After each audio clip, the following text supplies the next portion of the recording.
Good morning, everyone. It is Wednesday, June 7th, and I promised you a video in regards to the major project that's due at the end of this course. So this is my attempt at that. I tried to tape it a couple days ago and it got lost.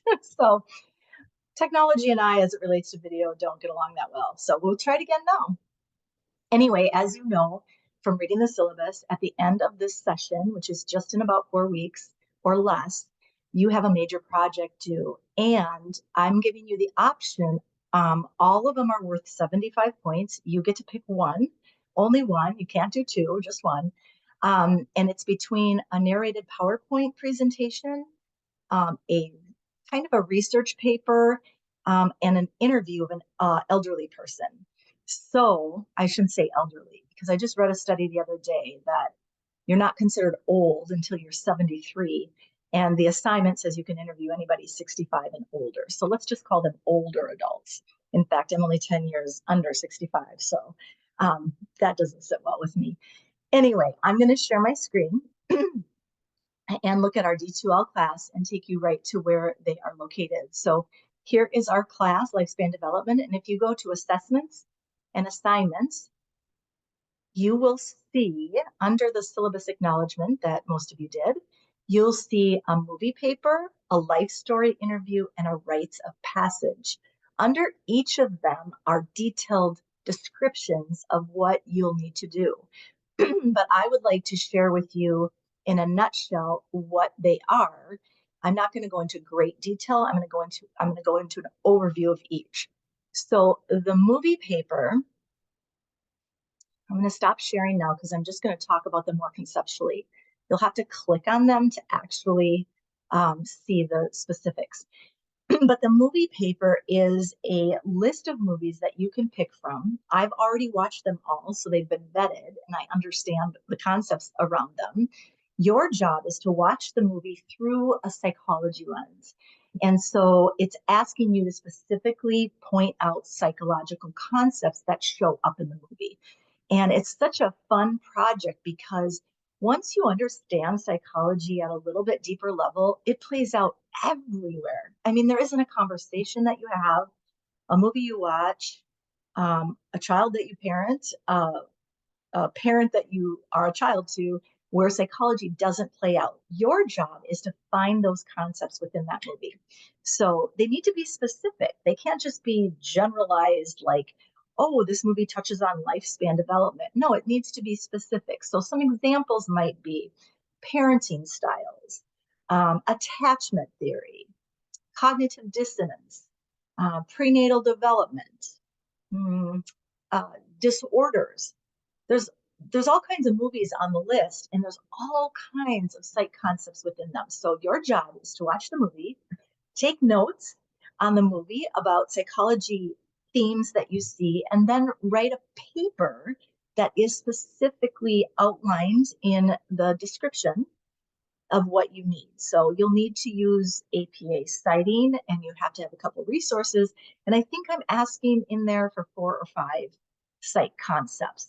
So you don't need to give me documentation of what happened in the movie. I've already seen the movies. Spend your paper time instead talking about the psychology concept, reference the scene that you saw it occur in, but don't get too deep in the weeds of explaining the actual movie because that's not what the paper's focused on. It's to show critical analysis that you understand where a psychology concept is being portrayed.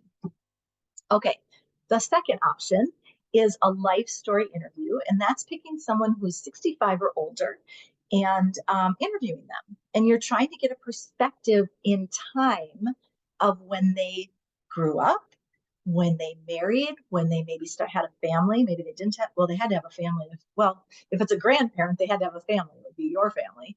But if you're interviewing a neighbor or somebody else that you know because you don't have a grandparent available to you, then they may not have had a family.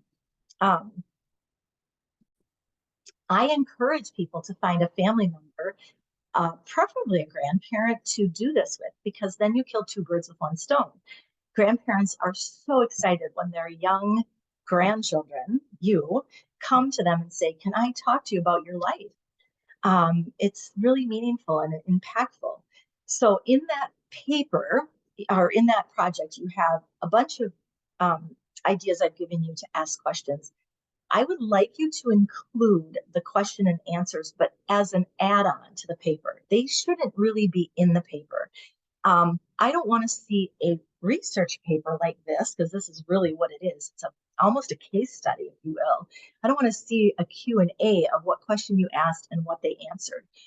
That can be included, but again, it's the raw data of what you collected. In the paper, what should be there is you highlighting a couple of aspects that occurred in their life. Maybe they talked about the parenting challenges they had back in the 1950s, or maybe they talked about living through 9/11, or maybe they talked about the Desert Storm War and having served. I don't know. I mean, it's their story. But you're looking again, just like with the movie paper, you're looking for psychological concepts that you can be touch points for you to show a critical analysis that you understand this case study as it relates to lifespan development.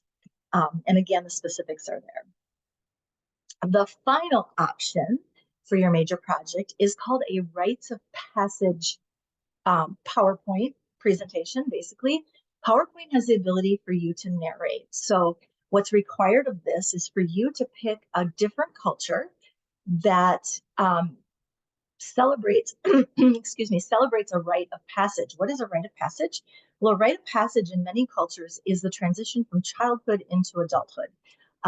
We see different tribes in Africa. I can't think of the name of the tribe right now, but where they actually fly. It's basically like cliff diving off of some high area. And this is for the boys in that culture to show their conquering of fear, and then they're moving into manhood. We see for the Jewish culture, we see the bat mitzvah and the bar mitzvah. For the Latina culture, we see the quinceanera. So the Amish culture, it's the Rosh Hashanah. And there's all kinds of different cultures out there in Japan and Mongolia and different parts of terrain in Africa, different countries within Africa that have these rites of passage. That's part of the job. Your job is to research one that you're interested in finding out about. And then the PowerPoint rubric and the directions give you really specifically directions on what you should be analyzing and including in the PowerPoint.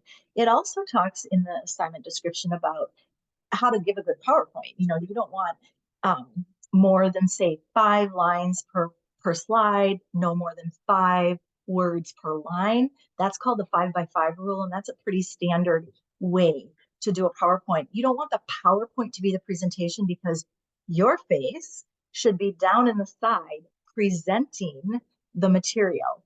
And so just like right now, I don't have any notes now because I'm speaking out of my, from the top of my head. You're not going to be speaking from the top of your head, because you're going to have researched this culture and you'll have notes by you, but you don't want to read the notes. That's really boring for a presentation, and it's not what we're going to do. We're going to have the PowerPoint, and then you are still the presentation.